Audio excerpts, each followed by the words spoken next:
This is part 2 in a series of videos that ask the question, what are some reasons for dancing salsa? As mentioned in part 1, people can dance salsa for many different reasons. And since we don't always know what other people's intentions are, it can be easy to misinterpret things, especially if we're only familiar with a small number of reasons. So let's consider some of these many reasons for dancing salsa. In fact, let's look at 4 categories of possible reasons. The first category is the social category. This can be common since many view salsa dancing as a way to get some kind of social benefit.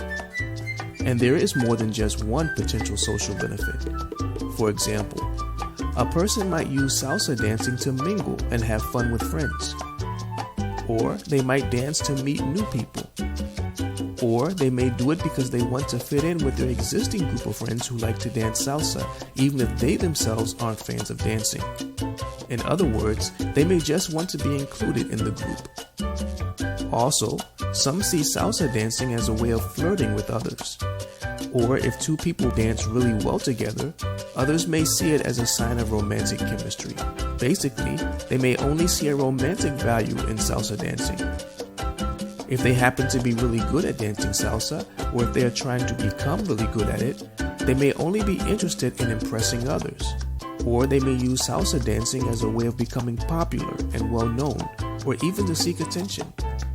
Now, these are not necessarily the only social-based reasons out there, but hopefully you get the picture. In fact, these types of reasons can be referred to as external reasons because they involve dancing for the sake of other people.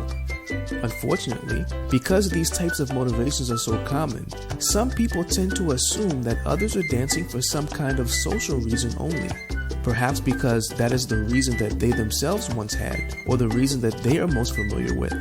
But there are other types of reasons that we can call internal reasons. They are internal because the person isn't dancing for the sake of other people. Instead, they are dancing for a personal reason or to achieve some kind of personal goal for themselves. What are some examples of these internal motivations? Stay tuned for the next video.